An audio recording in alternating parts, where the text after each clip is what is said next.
Reach into your pocket and pull out a 100 rupee note, or unlock your phone to check your balance. That glowing number has no weight. You cannot eat it, you cannot wear it, or use it to build shelter. Yet it commands all of those things across the entire planet. To understand how we got here, we have to go back 10,000 years. Human productivity relies on specialization, the idea that a family is better off clearing a field for grain while another tends cattle. This created the first economic reality: surplus must move. In small villages, barter worked. It was a handshake economy where a rice farmer traded grain for a herder's milk. This functioned perfectly as long as everyone knew their neighbor and needs aligned by luck and season. As towns grew, the double coincidence of wants broke the system. If you had grain but needed an axe, and the blacksmith only wanted wool, the trade collapses. You were forced to hunt for a middleman, praying the blacksmith didn't trade the axe first. Barter also made small purchases impossible. You cannot trade half a live cow for a pair of sandals and expect the cow to survive. Beyond that, wealth was perishable. Grain molds, metal rusts, and milk sours. In a barter economy, your store of value literally evaporated over time. These structural bottlenecks kept early humans isolated. Progress was limited by geographic luck and the constant anxiety that your surplus would rot before you could find someone to take it. Humanity needed a shared agreement. Objects that held value not because they were useful for survival, but because everyone agreed they represented value. This was commodity money. Cowrie shells became an early global standard. They were small, durable, and easy to count. A trader in the Malla Empire could carry a string of shells and know a weaver 1,000 miles away would accept them. In Mesopotamia, value became abstract. Temples recorded deposits of barley and silver on clay tablets, creating a unit of account. For the first time, a farmer didn't have to guess the exchange rate of a goat. He had a neutral, mathematical measure. Metal eventually emerged as the superior commodity, but it required constant verification.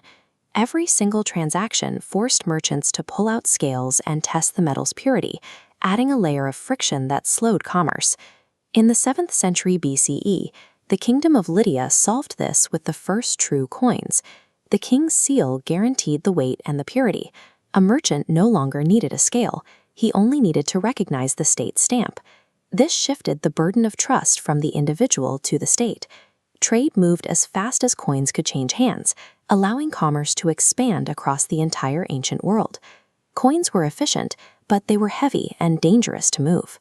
As international trade grew, transporting bags of gold across bandit-ridden roads became a logistical nightmare.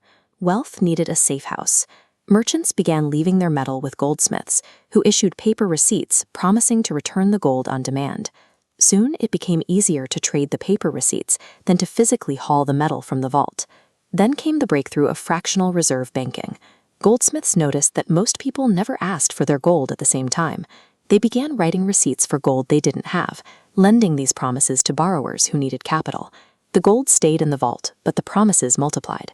As long as people believed those papers could be redeemed, the system worked. Credit had become the primary engine of economic growth. In the Renaissance, families like the Medici built international networks to manage these promises. A merchant could pay in one city, and his partner could withdraw the equivalent in another. This virtual highway for value relied entirely on institutional reputation and rigorous accounting.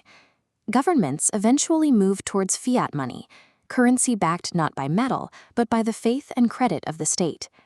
In the late 20th century, this transitioned once again into electronic banking, completely turning money into pure information.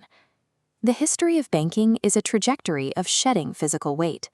We have moved from guarding heavy metal in vaults to managing a weightless, instantaneous ledger of digital promises. Cryptocurrencies and blockchains are simply the latest iteration of this shared ledger. They attempt to decentralize trust, using networks of strangers to agree on a record without a central bank or goldsmith. From the clay tablet to the fiber optic cable, the underlying logic is identical.